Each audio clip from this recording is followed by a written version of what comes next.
Subscribe now and press the bell icon. Never miss an update. Hello दोस्तों, स्वागत है आप सबका स्टॉक रिसर्च यूट्यूब चैनल में। दोस्तों आज हम बात करेंगे ग्रैन्यूल्स इंडिया लिमिटेड के बारे में। तो काफ़ी बढ़िया कंपनी है, फार्मा कंपनीज का ये शेयर है। तो आज इसके अंदर लगभग 6.5% की गिरावट दिखने को मिली। क्लोजिंग हुई है 400 के नीचे, यानी कि 394 रुपये। तो कल इसने ऑल टाइम हाई बनाया था 437 का, परसों बनाया था 1 या 2 दिसंबर को।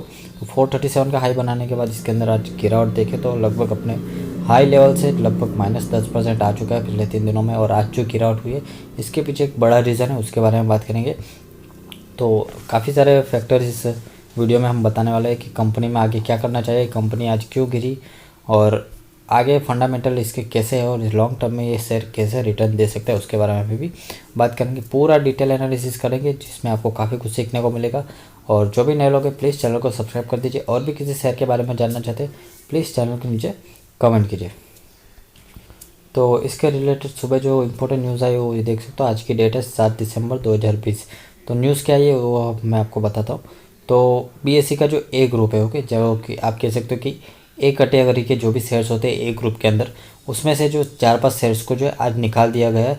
जिसके अंदर एक तो एस्टर पॉलीटेक्निक है, अदानी पावर है, टाटा स्टील के पार्टली पेड शेयर्स है, एक वॉरॉक इंजीनियरिंग है और साथ ही जो है ये शेयर्स भी है ग्रैन्यूल्स इंडिया लिमिटेड। तो सबसे ज़्यादा गिरावट जो है ग्रैन्यूल्स इंडिया में हुई है। क्यों? क्योंकि इसको बीएसई के ए ग्रुप शेयर है जो है उसमें से निकाल दिया गया है। तो जैसे अब निफ्टी 50 जो देश की टॉप 50 कंपनीज होती है, उसी तरह से बीएसई में काफ़ी ज़्यादा अलग अलग ग्रुप है। एक ए कैटेगरी के शेयर, बी कैटेगरी के शेयर, इस तरह से ग्रुप होते हैं। तो ग्रैन्यूल्स इंडिया जो है पहले ए कैटेगरी का शेयर था जिसको अभी बीएसई ने निकाल दिया है। तो ग्रैन्यूल्स इंडिया में लगभग 7% की यहाँ पे गिरावट दिखाई दे रही है।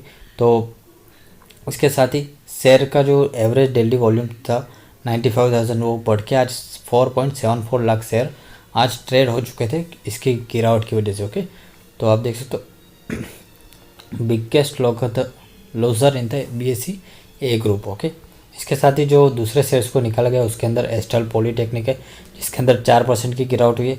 उसके साथ ही और उसमें भी वॉल्यूम काफ़ी बढ़िया इंक्रीज हो गया था। अदानी पावर भी 4.5% जितना गिरा। और उसके साथ ही आप देखें तो टाटा स्टील भी 3.5% जितना गिरता हुआ दिखाई दिया। तो कोई ज़्यादा खास न्यूज़ है, कोई बड़ी न्यूज़ नहीं है। वॉरॉक इंजीनियरिंग भी 3% के आसपास गिरता हुआ दिखा गया। तो इससे कुछ फ़र्क नहीं पड़ता, ज़्यादा कोई खास बड़ी न्यूज़ नहीं आई। तो एक छोटी सी मतलब चिंगारी थी जिसके कारण थोड़ी बहुत प्रॉफिट बुकिंग भी यहाँ पे हुई। तो डरने की यहाँ पे कोई बात यहाँ पे नहीं है। ओके, तो ब्रोकर्स की ओर से काफ़ी बढ़िया बढ़िया टारगेट आ रहे थे। तो देखिए 21 अक्टूबर को मोतीलाल ओसवाल ने 500 रुपीज़ का टारगेट प्राइस दिया ग्रैन्यूल्स इंडिया के लिए। इससे पहले भी इन्होंने सितंबर में टारगेट दिया था 410 का, और एक महीने बाद अक्टूबर में इन्होंने फिर से 500 रुपीज़ का टारगेट यहाँ पे दिया है। और उसके अलावा बाकी जो भी ब्रोकर्स हैं उनमें भी आप देखें तो ICICI डायरेक्ट ने भी 460 का टारगेट दिया नवंबर में ही, और KR चौकसी ने भी 460 का टारगेट दिया है। उसके बाद आनंद राठी जी उन्होंने भी 455 का दिया है। शेर खान ने भी 475 का टारगेट दिया। तो टारगेट जो है ऑलमोस्ट 500 के आसपास है। तो टारगेट जो है काफ़ी बढ़िया दिया गया है, बड़े बड़े ब्रोकर्स की ओर से दिया गया है। तो काफ़ी बढ़िया। और बीच में एक न्यूज़ भी आई थी कि FIs जो है ग्रैन्यूल्स इंडिया में एक स्टेक पोजीशन लेना चाहते हैं, यानी कि कंट्रोलिंग स्टेक लेना चाहते हैं। तो जिसकी वजह से भी इसके अंदर काफ़ी बढ़िया तेज़ी दिखने को मिली। तो 10% का अपोजिट भी लगा था इसके अंदर। तो ग्रैन्यूल्स इंडिया के जैसे आप देख सकते हो 3 FIs जिसके अंदर ब्लैकस्टोन, KKR और बैन कैपिटल, ये तीनों मिलकर जो है ग्रैन्यूल्स इंडिया के अंदर कंट्रोलिंग स्टेक लेना चाहते हैं। तो ग्रैन्यूल्स इंडिया फार्मा कंपनी क्या करती है उसके बारे में बताएंगे। तो इसका हेडक्वार्टर है हैदराबाद में। तो 3 कैटेगरी में काम करती है। पहले तो है API यानी कि एक्टिव फार्मास्यूटिकल इंग्रेडिएंट। तो मैं हमेशा बोलता हूँ अगर फार्मा कंपनीज में इन्वेस्टमेंट करो तो API बनाने वाली कंपनीज में ज़रूर इन्वेस्टमेंट कीजिए, क्योंकि ये जो API जो होता है एक तरह का फार्मूला होता है मेडिसिन बनाने का। तो जो भी फार्मूला इनके पास होता है वो काफ़ी काम का होता है। उसके बाद जो दूसरा है फार्मास्यूटिकल फॉर्मुलेशन इंटरमीडिएट्स यानी कि PFI कहते हैं, और तीसरा जो है FTS। तो इन तीनों चीज़ों में जो है कंपनी इन्वॉल्व है। तो इसकी वजह से जो काफ़ी ज़्यादा सप्लाईज हो रही है। और एक जो तीसरा फैक्टर है इसके अंदर कि इसका जितना भी रेवेन्यू आता है उसमें से 80%, ओके, कितना 80% रेवेन्यू जो है एक्सपोर्ट से आता है। ओके, तो यानी कि एक्सपोर्ट काफ़ी ज़्यादा है कंपनी का, 80% of revenue comes from export. तो ये भी काफ़ी बढ़िया चीज़ है। और उसके बाद अगर आप देखें तो Q2 का रिजल्ट भी आप देख सकते हो। म्यूचुअल फंड में देखें, म्यूचुअल फंड ने हिस्सेदारी बढ़ाई है, ऑलमोस्ट काफ़ी ज़्यादा बढ़ाई है। मार्च 2020 तक ऑलमोस्ट 0 के आसपास था, जो कि जून में इन्होंने 0.1 कर दिया, सितंबर में 0.14 कर दिया। तो म्यूचुअल फंड जो है कंटिन्यूसली बढ़ा रहे, भले ही थोड़ा बढ़ा रहे। और एफ को देखें तो एफ काफ़ी ज़्यादा बुलिश है इसके अंदर। सितंबर में देखें तो सिर्फ और सिर्फ 14%, जो कि ऑलमोस्ट डबल हो चुकी है। 26% की हिस्सेदारी यहाँ पे एफ ने खरीद ली है।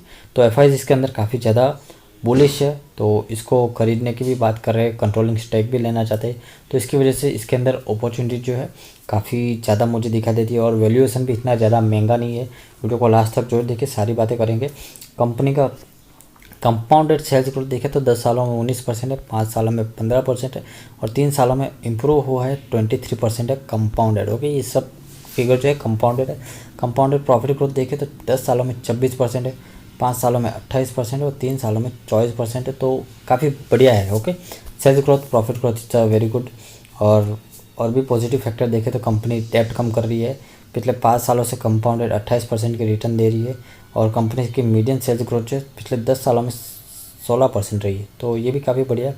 और जैसा मैंने कहा, वैल्यूएशन काफ़ी सस्ता है। तो देखिए, मार्केट कैप है 9,752 करोड़ की, पी वैल्यूएशन देखें तो 23.7। तो फार्मा कंपनीज में अगर ये वैल्यूएशन पे कोई शेयर मिलता है ऑलमोस्ट खरीद लेना चाहिए। रिटर्न ऑन कैपिटल एम्प्लॉय 17% है, रिटर्न ऑन इक्विटी भी 18% है, काफ़ी बढ़िया है।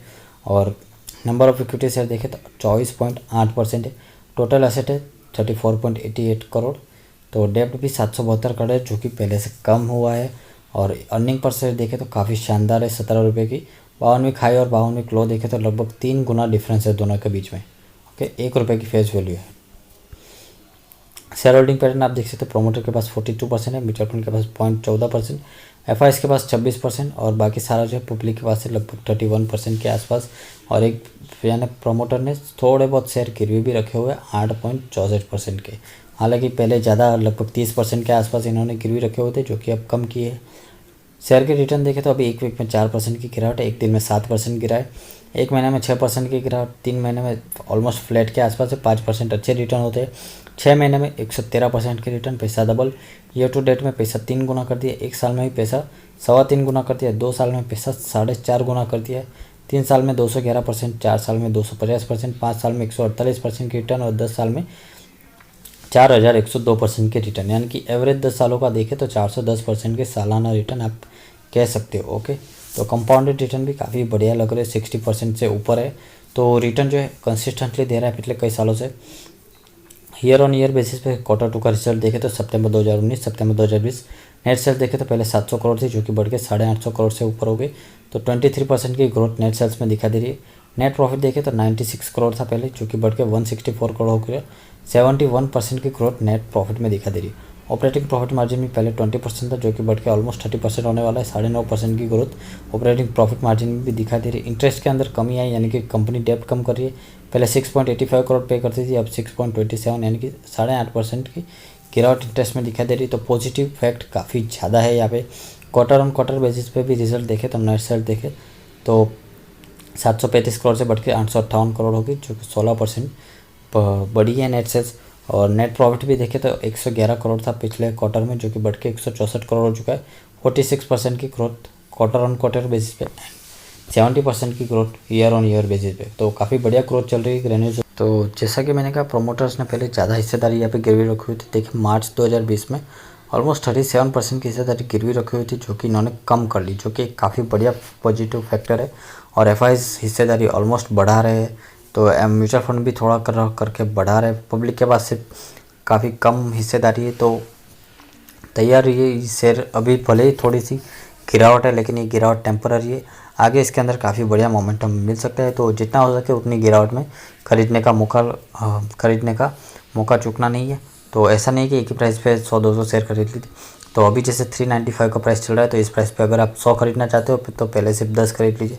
अगर और गिरावट होती है 380 तक आता है तो और 10 खरीदेंगे, 350 तक आता है तो और 10 खरीदेंगे। तो जो भी लॉन्ग टर्म इन्वेस्टर है वही खरीदेंगे।